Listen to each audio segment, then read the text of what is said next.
Namaste, Atmavandan, and a very warm welcome to you all. Thank you so much for taking time out to join this amazing session.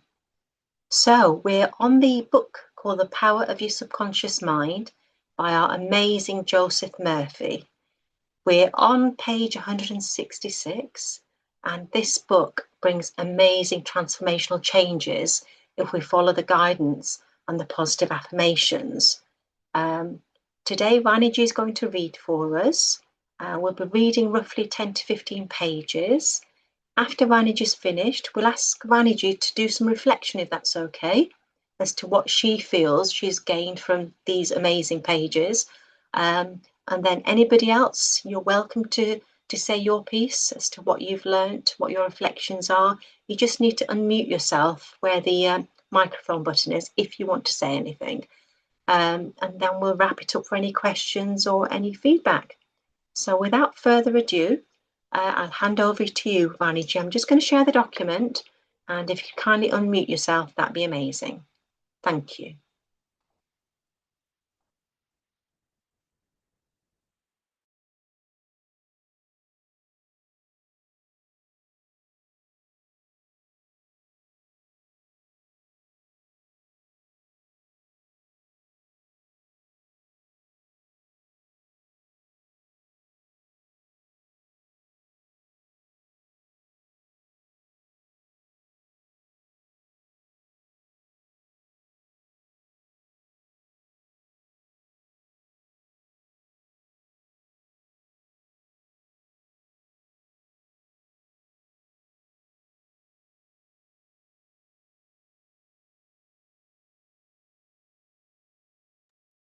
Sorry, Vaniji, can you unmute yourself, please? Is that okay? Can you hear me, Vaniji?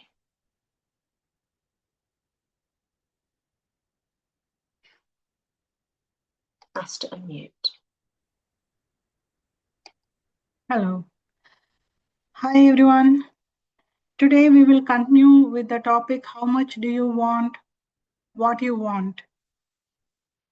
Let me start off with this topic. The story is told that a young man asked Socrates how he could get wisdom. Come with me, Socrates replied. He took the lad to a river and showed his head under water. He held it there until the boy struggled for air.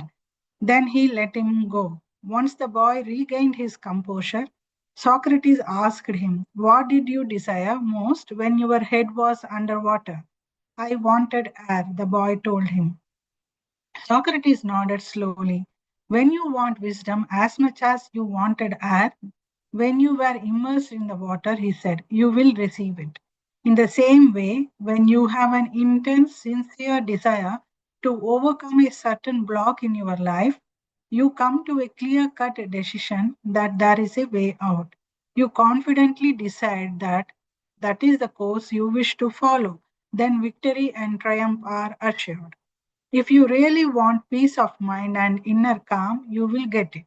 It doesn't matter how unjustly you have been treated, or how unfair the boss has been, or what a mean scoundrel someone has proved to be.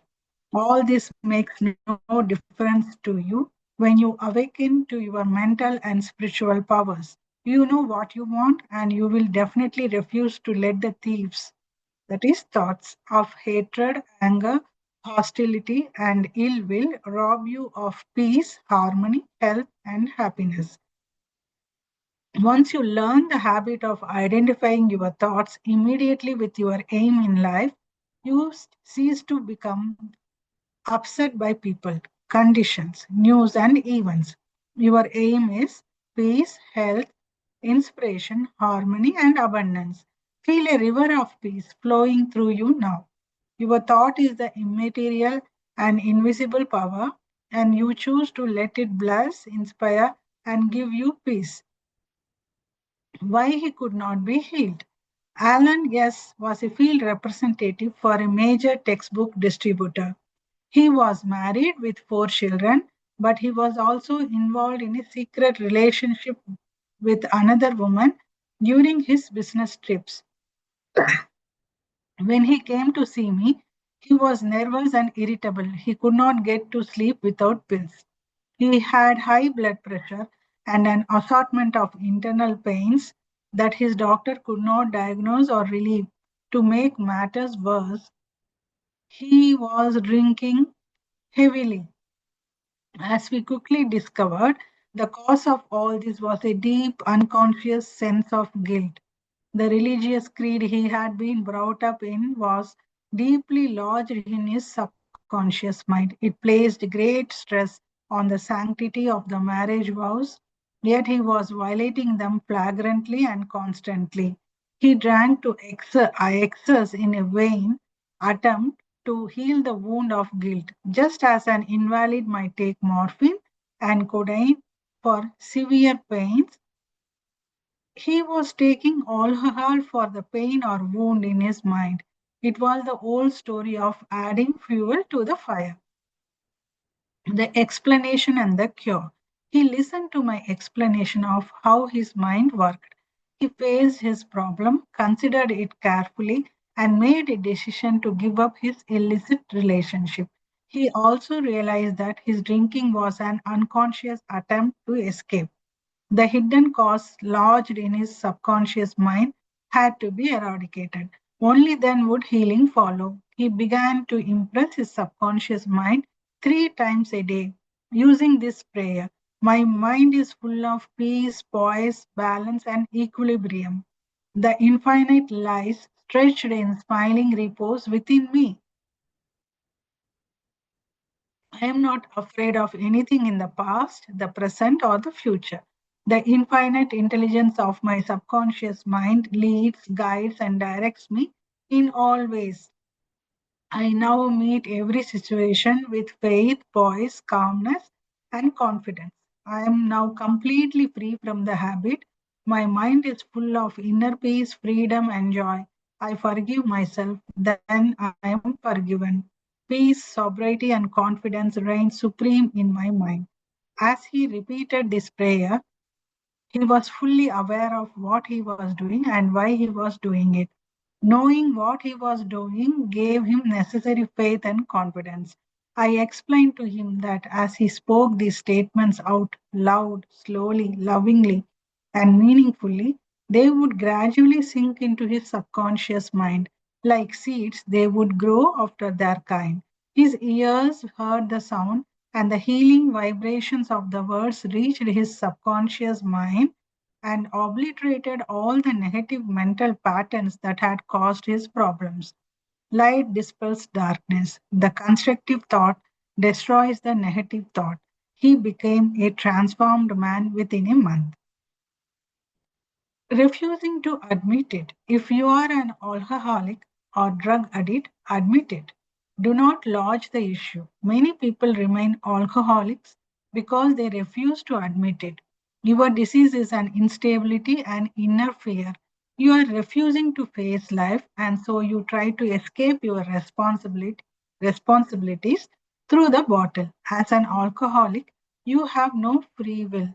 You may think you have, you may even boast about your willpower. If you are a habitual drunkard and you assert boldly, I will not touch it anymore, you do not have the power to make this assertion come true. The reason is that you do not know where to locate the power. You are living in a psychological prison of your own making. You are bound by your beliefs, opinions, training, and environmental influences. Like most people, you are a creature of habit. You are conditioned to react the way you do. Building in the idea of freedom.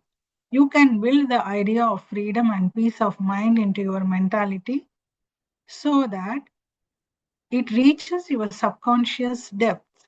The latter, being the all powerful, will free you from all desire for alcohol. At that point, you will achieve a new understanding of how your mind works. You will discover within yourself the infinite resources to back up your statement and prove the truth to yourself. 51% healed. If you have a keen desire to free yourself from any destructive habit, you are already 51% healed. When your desire to give up the bad habit is greater than your need to continue it, you will be amazed to discover that complete freedom is but a step away. Whatever thought you anchor the mind upon, the mind magnifies. Engage the mind on the concept of freedom, that is, freedom from the destructive habit and peace of mind. Keep it focused on this new direction of attention. In doing so, you generate feelings that gradually pervade the concept of freedom and peace. Whatever idea you emotionalize in this way is accepted by your subconscious and brought to pass. The law of substitution. Realize that something good can come out of your suffering. You have not suffered in vain. However, it is foolish to continue to suffer. If you continue as an alcoholic, it will bring about mental and physical deterioration and decay. Realize that the power in your subconscious is backing you up.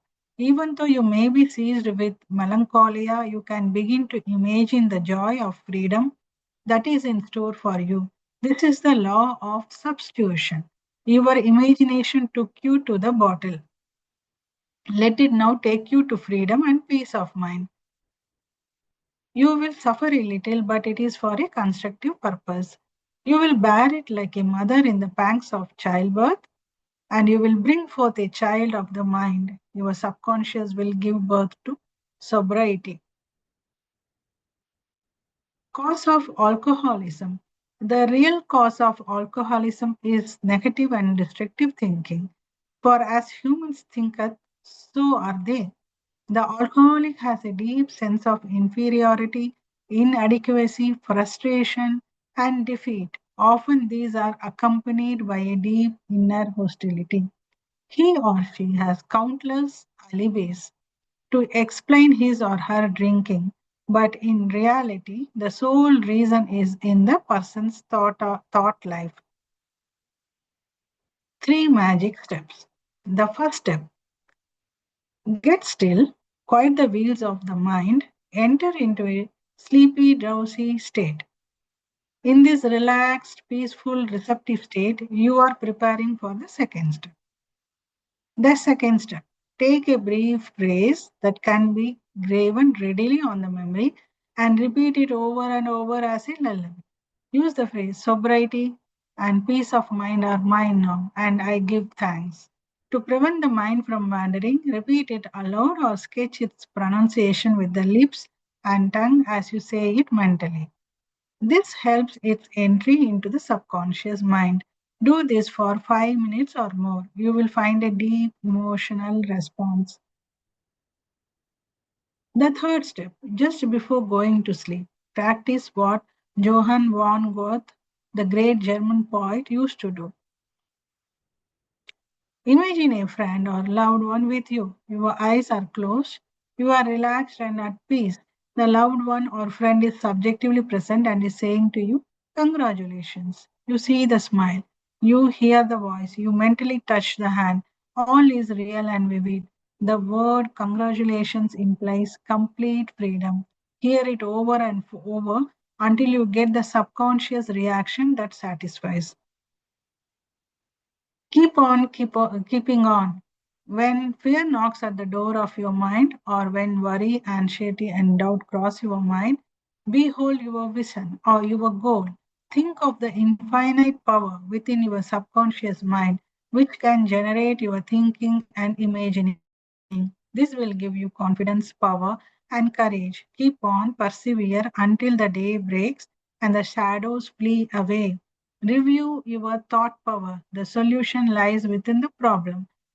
The answer in every question. Infinite intelligence responds to you as you call upon it with faith and confidence. Habit is the function of your subconscious mind. There is no greater evidence of the marvelous power of your subconscious than the force and sway habit holds in your life. You are a creature of habit.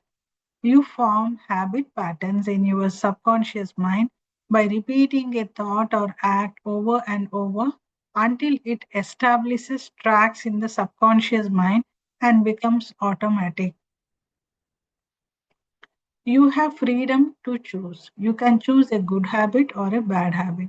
Prayer is a good habit. Whatever mental picture, backed by faith, you behold in your conscious mind, your subconscious mind will bring to pass.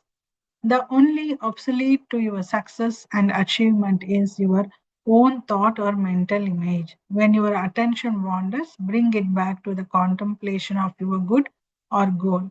Make a habit of this. This is called disciplining the mind. Your conscious mind is the camera, and your subconscious mind is the sensitive plate on which you register or impress the picture.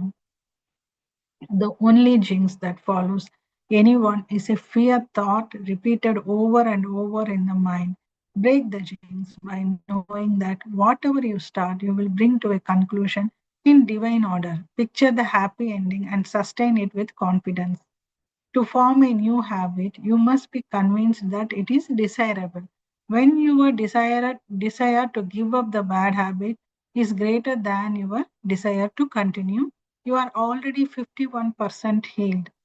The statements of others cannot hurt you except through your own thoughts and mental participation. Identify yourself with your aim, which is peace, harmony, and joy.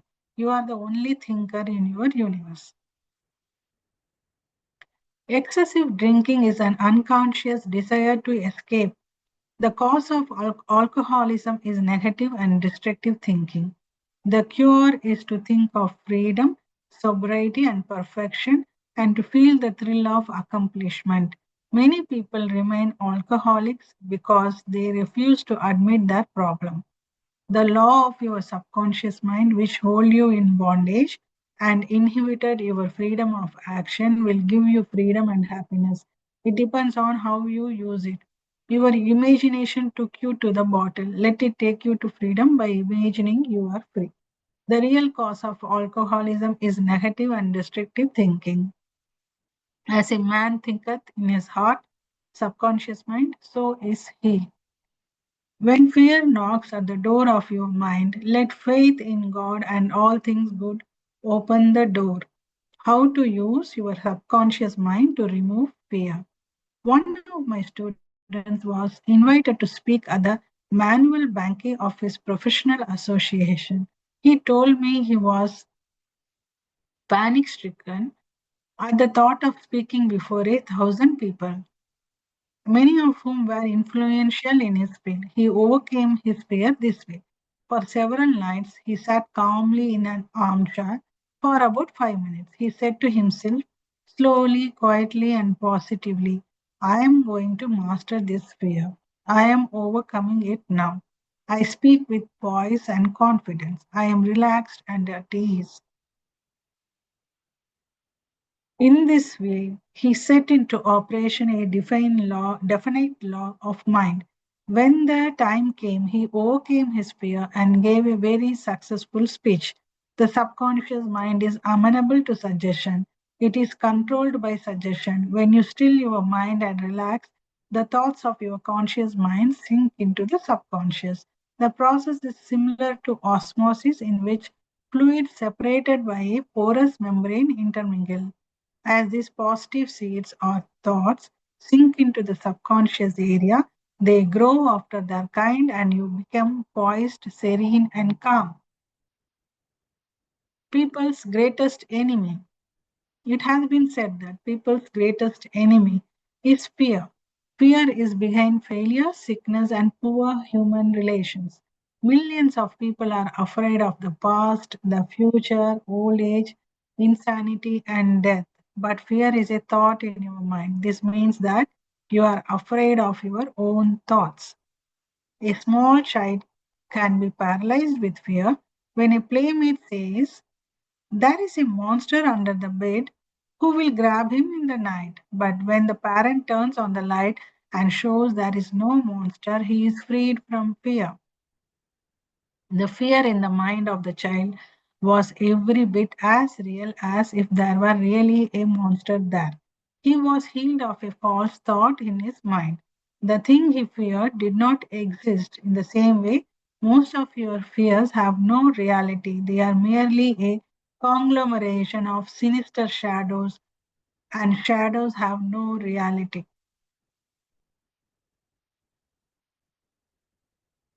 Do the thing your fear. Ralph Waldo Emerson, the great 19th century philosopher and poet, said, "Do the thing you are afraid to do, and the death of fear is certain." There was a time when I was filled with unutterable fear at the thought of standing before an audience and speaking. If I had given way to this fear, terrible as it was, I am sure you would not now be reading this book.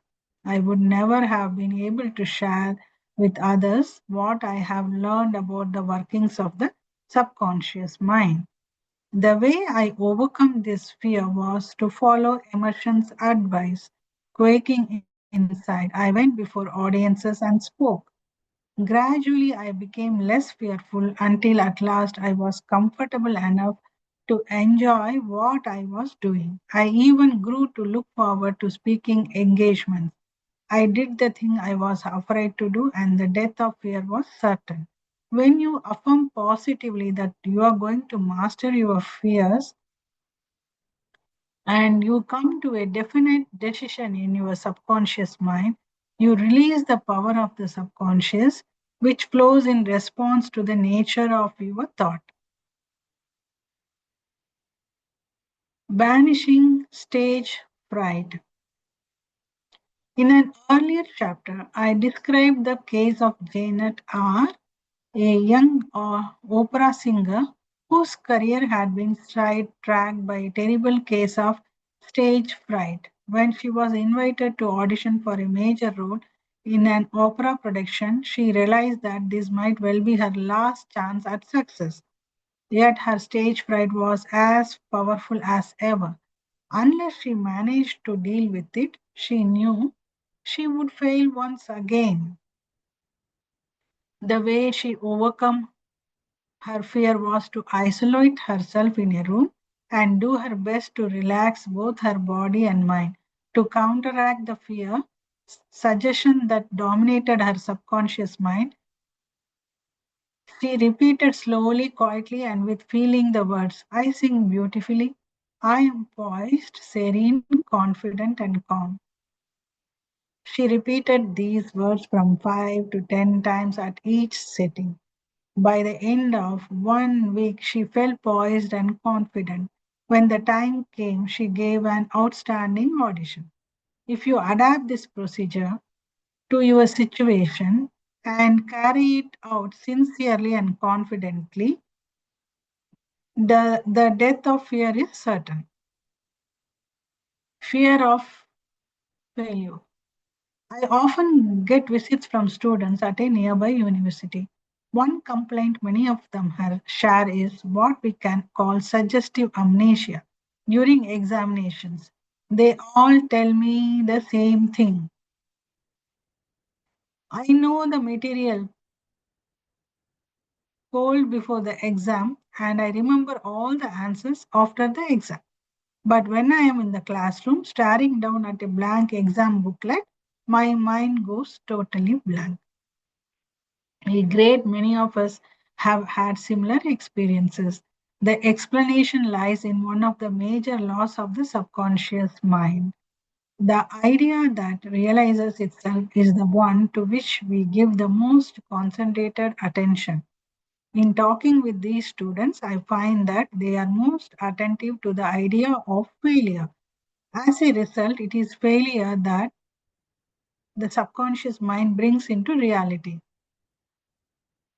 The fear of failure itself creates the experience of failure by way of a temporary amnesia.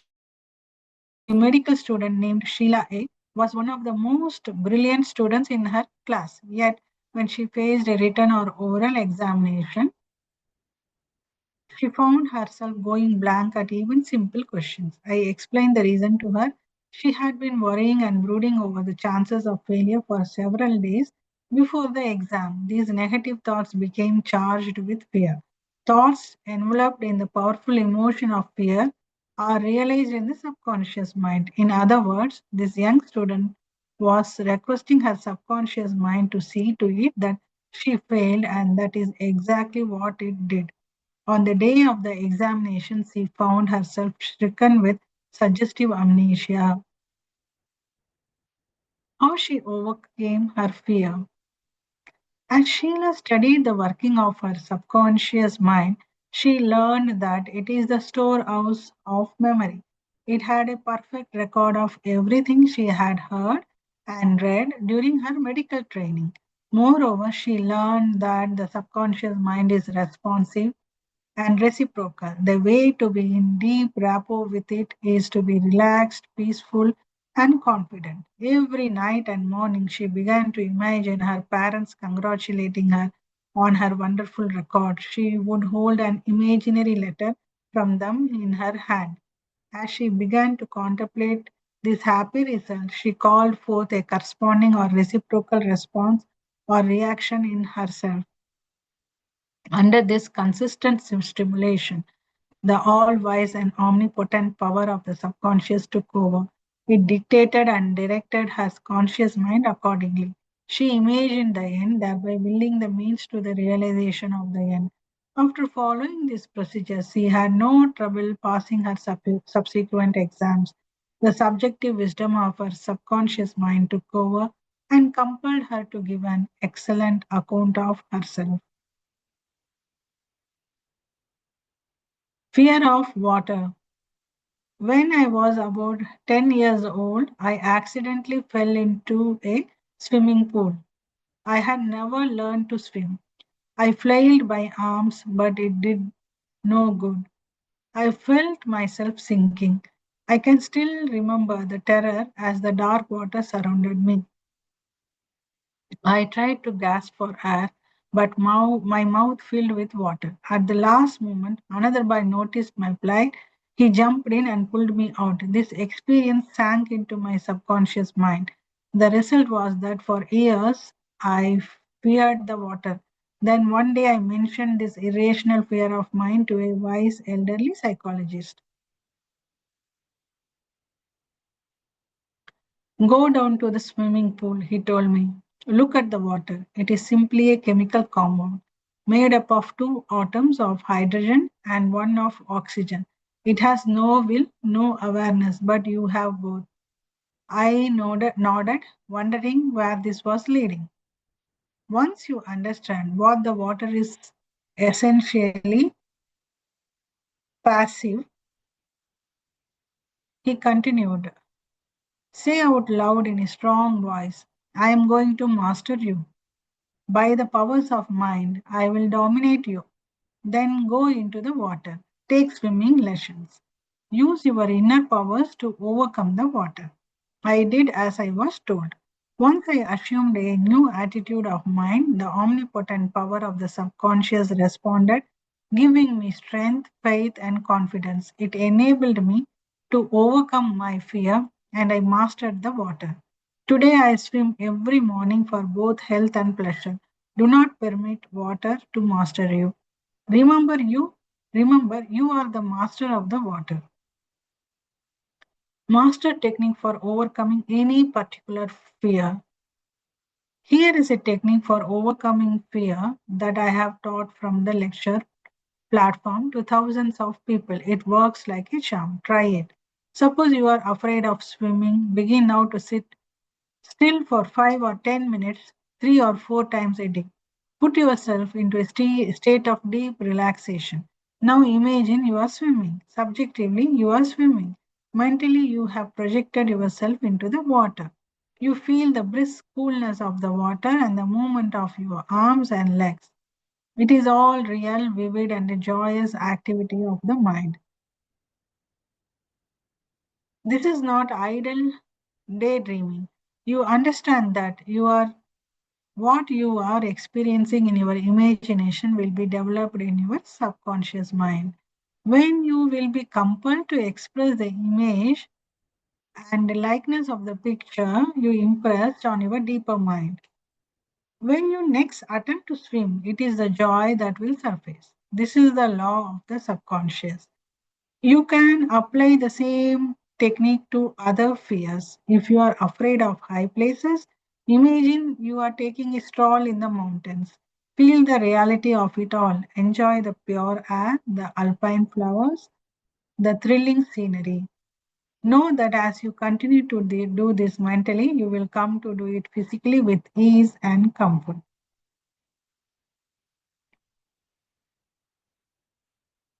He blessed the elevator. Jonathan M. is an executive with a large corporation.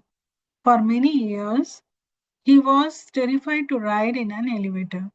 He would walk up 7 flights of stairs to his office every morning to avoid the elevator ride when he had to meet with people from other companies whose offices were on high floors.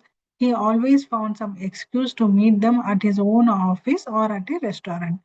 Business trips out of town were torture for him. He had to call ahead to make sure his hotel room was on a low floor and that he would be able to use the stairs. This fear was the product of his subconscious mind, perhaps in response to some experience that he had long since forgotten on a conscious level. Once he learned this, he set about to change it. He began to bless the elevator every night and several times a day.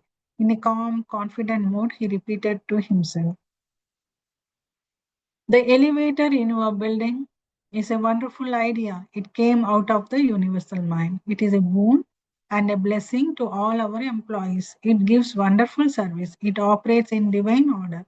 I ride in it in peace and joy. I remain silent now while the currents of love, life, love, and understanding flow through the patterns of my thought. In my imagination, I am now in the elevator and I step out into my office. The elevator is full of our employees. I talk to them and they are friendly, joyous, and free. It is a wonderful experience of freedom, faith, and confidence. I give thanks."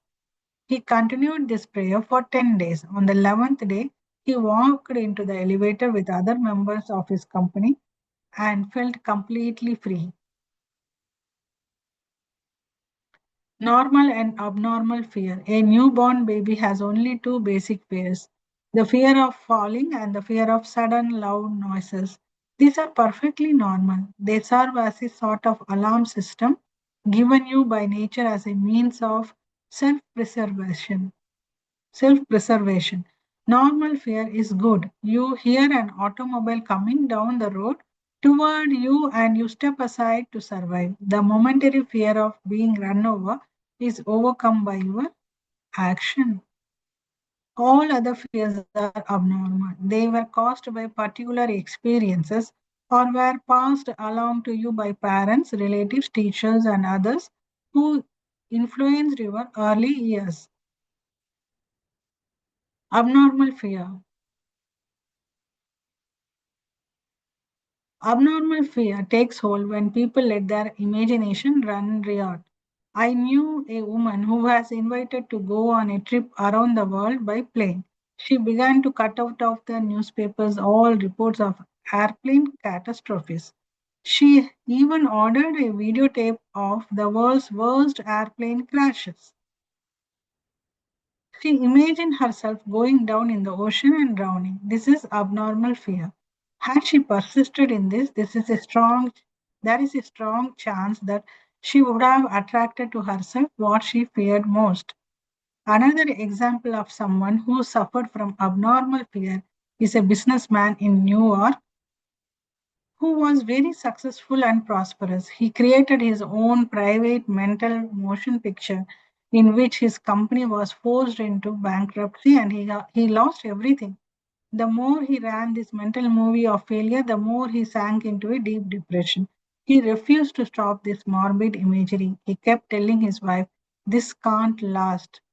The boom will end any day now. It's all hopeless. We are going to go broke."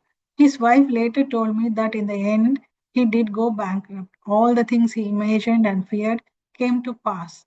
The things he feared did not exist, but he brought them to pass by constantly fearing, believing, and expecting financial disaster. As Job said, the thing I feared has come upon me.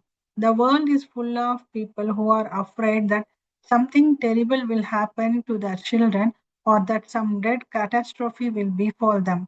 When they read about an epidemic of some rare disease, they live in fear that they will catch it. Some imagine they have the disease already. All this is abnormal fear. The answer to abnormal fear. If you find yourself beset with an abnormal fear, you must strive to move mentally to the opposite. If you remain at the extreme of fear, you will suffer stagnation plus mental and physical deterioration. When fear arises, one of the basic laws of the subconscious mind immediately brings with it a desire for something opposite to the thing feared. Place your attention on the thing immediately desired. Get absorbed and engrossed in your desire. Know that the subjective always overturns the objective. This attitude will give you confidence and lift your spirits. The infinite power of your subconscious mind is moving on your behalf. It cannot fail. Therefore, peace and assurance are yours. Examine your fears.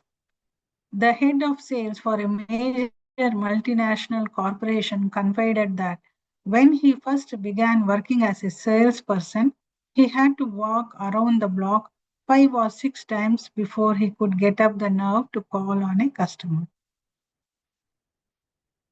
His supervisor was both very experienced and very perceptive. One day she said to him, "Don't be afraid of the monster hiding behind the door. There is no monster. You are the victim of a false belief." The supervisor went on to tell him that whenever she felt the first stirrings of a fear, she stood up to it. She stared it in the face, looking it straight in the eye. When she did that, she always found that her fear faded and shrank into insignificance. He landed in the jungle. A former US Army chaplain named John Young told me that during World War II, the plane he was in was hit and damaged by anti aircraft fire. He had to bail out over the jungle clad mountains of New Guinea. Of course, he was frightened, but he knew that fear came in two varieties, normal and abnormal. The abnormal kind, which was trying to take control of him, was a close relative of panic. He decided to do something about his fear immediately. He began to talk to himself, saying, "John, you can't surrender to your fear. Your fear is a desire for safety and security and a way out." He stood in the center of a small clearing and calmed his breathing. He pushed away the first symptoms of panic. As soon as he felt more relaxed, he began to climb. Infinite intelligence, which guides the planets in their courses, is now leading and guiding me out of this jungle to safety. He kept saying this out loud to himself for 10 minutes or more. Suddenly, John told me, I felt something start to stir inside me. It was a mood of confidence and faith. I was drawn to one side of the clearing. There I found the faint trace of a path and I began to walk. 2 days later, I miraculously came upon a small village where the people were friendly. They fed me, then took me to the edge of the jungle where a rescue plane picked me up. John's changed mental attitude saved him. His confidence and trust in the subjective wisdom and power within him gave him the solution to his problem. He added, "If I had started to bemoan my fate and indulge my fears, the monster fear would have conquered me. I probably would have died of fear and starvation." He dismissed himself. Rafaelius was an executive in a major foundation. He admitted to me that for 3 years he had been terrified he would lose his position. He was always imagining failure. He kept expecting his subordinates to be promoted over his head. The thing he feared did not exist, save as a morbid, anxious thought in his own mind. His vivid imagination dramatized the loss of his job until he became increasingly nervous and inefficient. Finally, he was asked to resign. In reality, Raphael he dismissed himself his constant negative imagery, the flood of fear suggestions he sent to his subconscious mind caused the subconscious mind to respond and react accordingly. It led him to make mistakes and foolish decisions. These in turn created his failure. He might never have been fired if he had immediately moved to the opposite in his mind. They plotted against him. During a world lecture tour, I had a 2 hour conversation with a prominent government official in one of the countries I visited. I found that this man had a deep sense of inner peace and serenity. He said that although he is constantly showered with abuse by newspapers that support the opposition party, he never allows it to disturb him. His practice is to sit still for 15 minutes in the morning and realize that in the center of himself is a deep, still ocean of peace. Meditating in this way, he generates tremendous power which overcomes all manner of difficulties and fears. A few months earlier, he had received a midnight call from a panicky colleague. According to his co-worker, a group of people were plotting against him. They intended to overthrow his administration by force with help from dissident elements of the country's armed forces. In reply, the official told his colleague, I am going to sleep now in perfect peace. We can discuss this tomorrow at 10 a.m. As he explained to me, I know that no negative thought can ever manifest itself unless I emotionalize the thought and accept it mentally. I refuse to entertain their suggestion of fear. Therefore, no harm can come to me unless I allow it. Notice how calm he was, how cool, how serene. He did not get overawed and start tearing his hair or wringing his hands. At his center, he found the still water and inner peace, and there was a great calm. Deliver yourself from all your fears. In the Bible, there is a perfect formula for casting out fear. I sought the Lord, and he heard me and delivered me from all my fears. Lord is an ancient word meaning law, the power of your subconscious mind. Learn the wonders of your subconscious. Understand how it works and functions. Master the techniques given to you in this chapter. Put them into practice now. Today, your subconscious will respond and you will be free of all fears. I sought the Lord, and he heard me and delivered me from all my fears. This step this way to freedom from fear. Do the thing you are afraid to do, and the death of fear is certain. If you say to yourself with perfect confidence and faith, I am going to master this fear, you will. Fear is a negative thought in your mind. Supplant it with a constructive thought. Fear has killed millions. Confidence is greater than fear. Nothing is more powerful than faith in God and the good. Fear is person's greatest enemy. It is behind failure, sickness, and bad human relations. Love casts out fear. Love is an emotional attachment to the good things of life. Fall in love with honesty, integrity, justice, goodwill, and success. Live in the joyous expectancy of the best, and invariably the best will come to you. Counteract fear suggestions with the opposite, such as I do it good. I am poised, serene, and calm. It will pay fabulous dividends. Fear is behind the suggestive amnesia that strikes during examinations. You can overcome this by affirming frequently I have a perfect memory for everything I need to know. Imagine a friend congratulating you on your brilliant success on the exam. Persevere and you will win. If you are afraid to cross water, swim. In your examination, swim, in your imagination, swim freely, joyously. Project yourself into the water mentally. Feel the chill and thrill of swimming across the pool. Make it vivid as you do this subjectively. You will be compelled to go into the water and conquer it. This is the law of your mind. If you are afraid of closed places such as elevators, mentally ride in an elevator while sincerely blessing all its parts and functions. You will be amazed how quickly the fear will be dissipated. You were born with only two fears, the fear of falling and the fear of noise.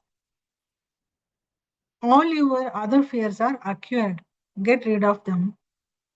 Normal fear is good. Abnormal fear is very bad and destructive. To constantly indulge in your thoughts results in abnormal fear, obsessions, and complexes. To fear something persistently causes a sense of panic and terror. You can overcome abnormal fear when you know the power of your subconscious mind can change conditions and bring to pass the cherished desires of your heart. Give your immediate attention and devotion to your desire, which is the opposite of your fear. This is the love that casts out fear. If you are afraid of failure, give attention to success. If you are afraid of sickness, dwell on perfect health. If you are afraid of an accident, dwell on the guidance and protection of God. If you are afraid of death, dwell on eternal life. God is life, and that is your life now. The great law of substitution is the answer to fear. Whatever you fear has its solution in the form of your desire. If you are sick, you desire health. If you are in the prison of fear, you desire freedom. Expect the good, mentally concentrate on the good, and know that your subconscious mind answers you always. It never fails. The things you fear do not really exist except as thoughts in your mind. Thoughts are creative. That is why Job said, "The thing I feared has come upon me. Think good and good follows." Look at your fears, hold them up to the light of reason. Learn to laugh at your fears. That is the best medicine. Nothing can disturb you but your own thought. The suggestions, statements, or threats of other persons have no power. The power is within you, and when your thoughts are focused on that which is good, then God's power is with your thoughts of good. There is only one creative power, and it moves as harmony. There are no divisions of quarrels in it. Its source is love. This is why God's power is with your thoughts of good. How to stay young in spirit forever. Your subconscious mind never grows old. It is timeless, ageless, and endless. It is a part of the universal mind of God, which was never born and will never die. Fatigue or old age does not have an impact on any spiritual quality or power. Patience, kindness, veracity, humility, goodwill, peace, harmony, and brotherly love are attributes and qualities that never grow old. If you continue to generate these qualities here on this plane of life, you will always remain young in spirit. Years alone are not responsible for bringing about degenerative disorders.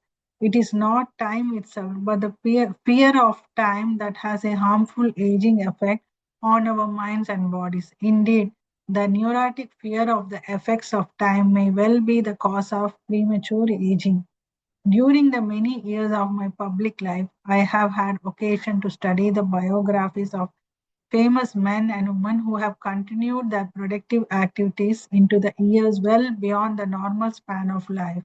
Some of them even achieved their greatness for the first time in old age. It has also been my privilege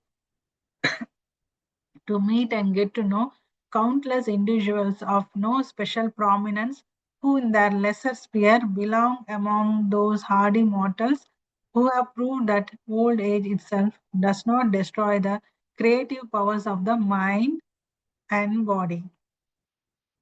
He had grown old in his thought life. A few years ago, I called on an old friend in London, England. He had recently turned 80.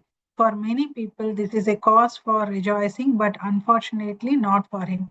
I was deeply shocked when I saw him. He looked and felt weak, even ill, although he admitted that his doctor had not found any particular medical problem. Doctors are idiots, he proclaimed. I know very well what my disease is. It is life itself. I asked him what he meant. No one wants or needs me, he cried, and why should they? I am of no use to anyone. We are born, we grow up, we get old, and we die, and that's the end of the story. I saw that in a way he was right in his understanding of his illness. He was sick not because of life, but because of the way he viewed the life. His mental attitude of futility and worthlessness had brought about his sickness. He was looking forward only to senescence, and after that, nothing. Indeed, he had grown old in his thought life, and his subconscious mind made manifest everything he was expecting and dreading. I think, Minaji, we can come to a closer of the reading, and I will quickly reflect on my thoughts and hand it over to you and others to reflect upon the things we read today. So, as I was reading through, I noticed this highly today we are focusing on the kind of fear, how to get rid of fear. And initially when we started off, kind of we had certain examples how people are getting fear to get into a elevator, or trying to swim, and all those negative thoughts, how hampered them to live a normal life. And we also saw that what is a normal fear, and what is an abnormal fear, the differences between them. And so this is the prominent thing we have been going through, and we just move to kind of how to get our spirit ageless, because sometimes our thinking itself kind of causing the age, right? So age is just a number. What we think is something that is causing it, and kind of deteriorating it. So to stop it, we have to think positively. That is one thing, one takeaway. And the techniques given as whenever you are thinking and kind of fearing about something, do it. Go and do it. If in public speaking, if you are have a fear to do a public speaking, try to do it. Gradually, you will come out of that figure.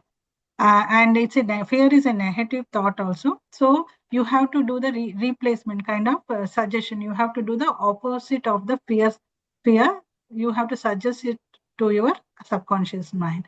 If you are fearing, give your subconscious mind the confidence, because your subconscious mind is something that is connected to infinite intelligence, and it will bring the thing. I think it will uh, get rid of you from the fear you are having.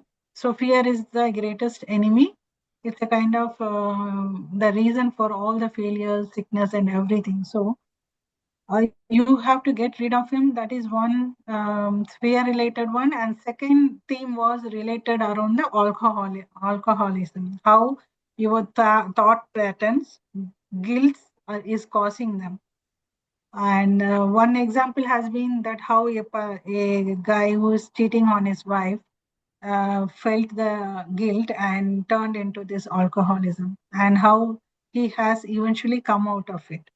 So these are some examples being discussed, and how to get the peace. There is one more example, how to be peaceful in a situation where it is very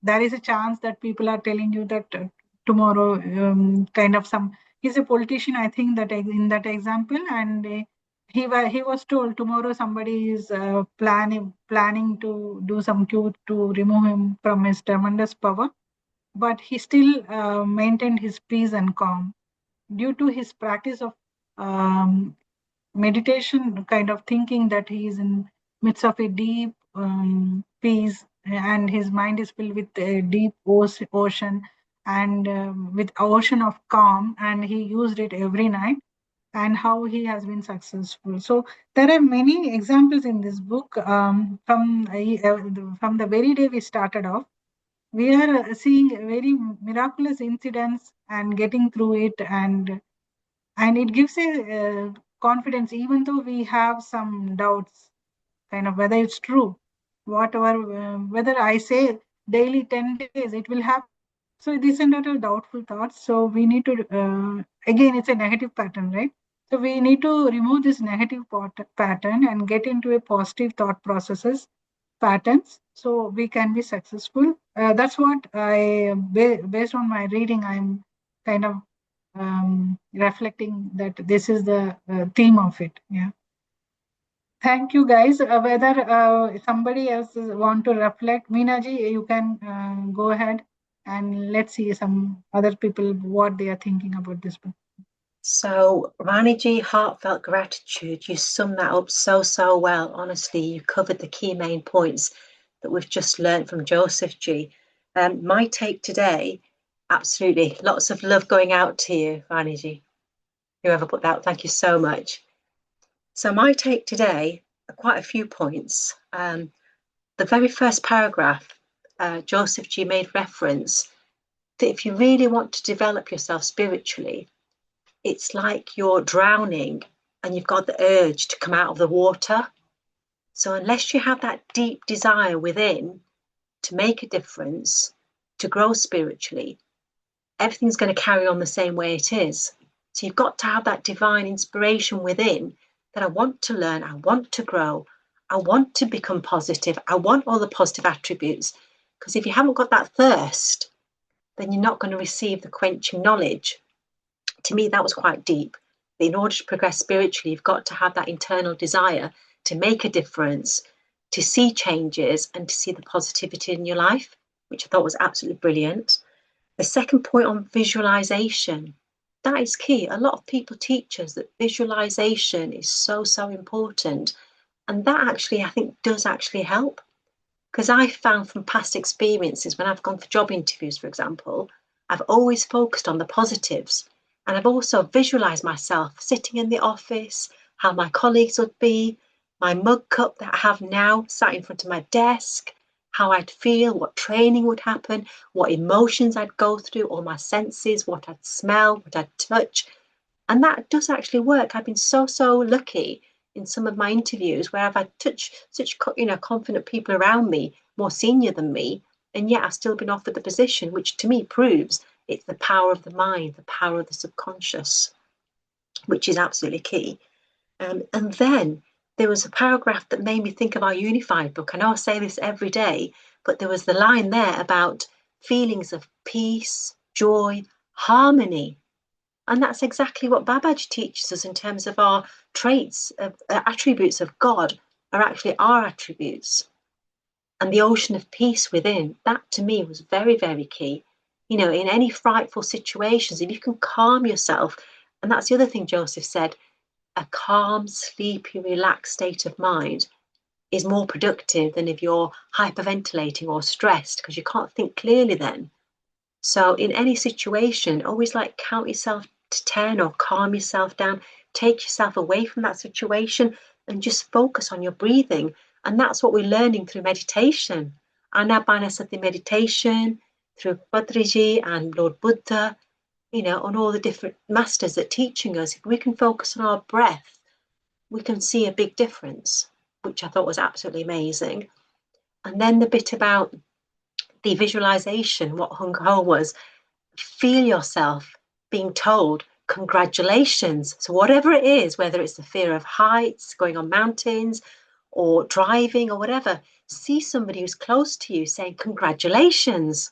And again, that comes down to visualization. If you can feel yourself at the end result where you want to be, how you'd feel, what your emotions are, you're actually giving your subconscious a road to take, a path to take of where you want to be, because you're visualizing vividly how you'd feel if you were successful in that job, in that driving test, whatever it is you want to achieve, if you've got a fear of it, picture yourself already having attained it, and then leave it to your subconscious to actually bring forth, which I thought was absolutely brilliant.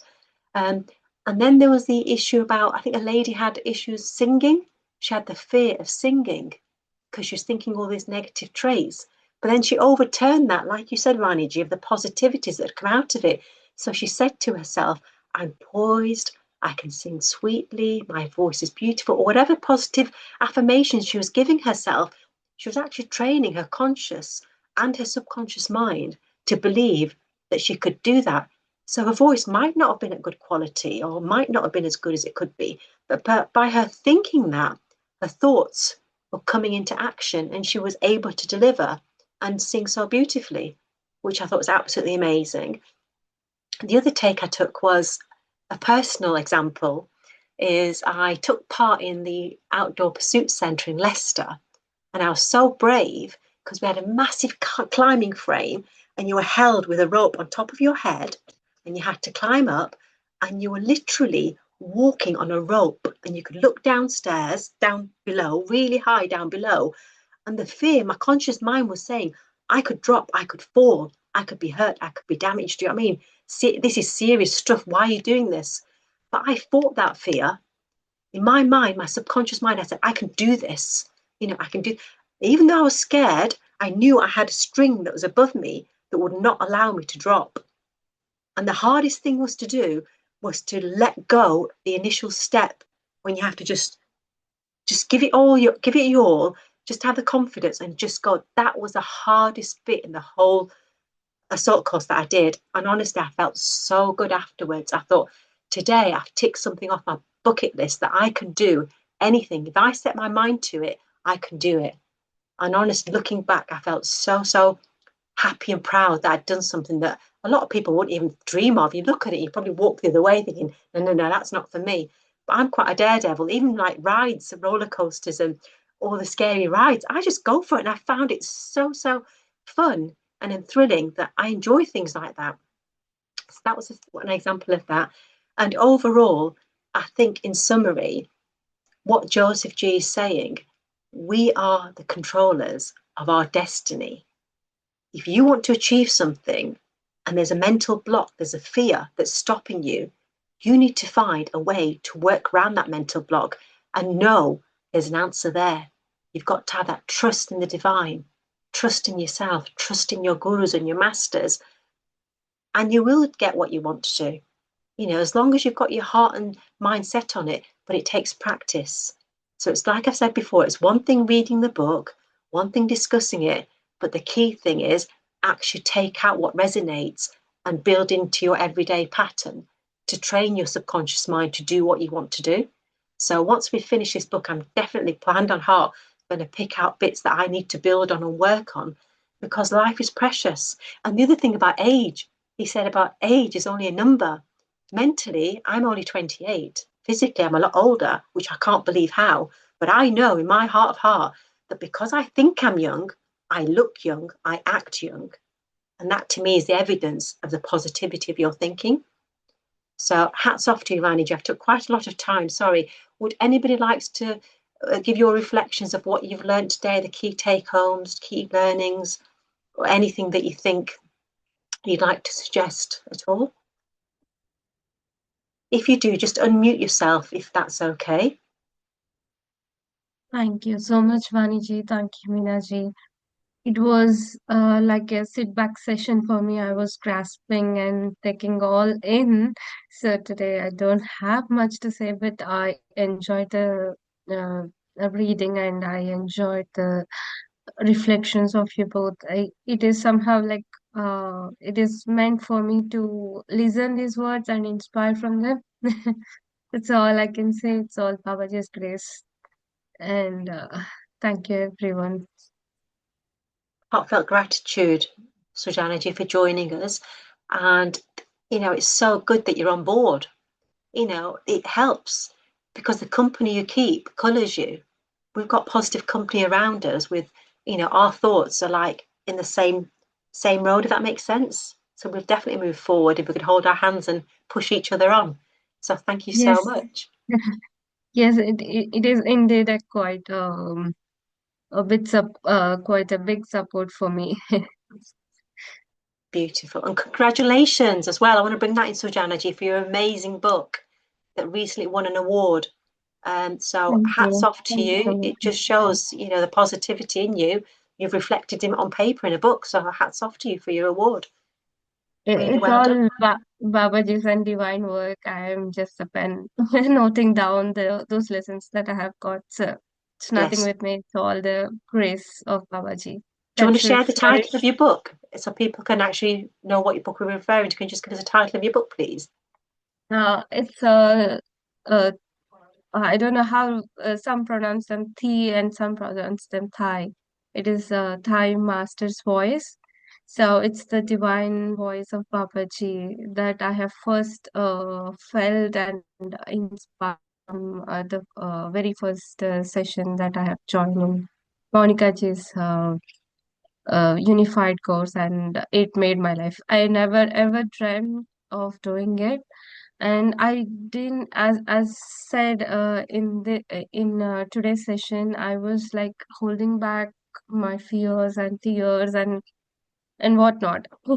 But it is all like when you open up with a positivity, the universe talks to you.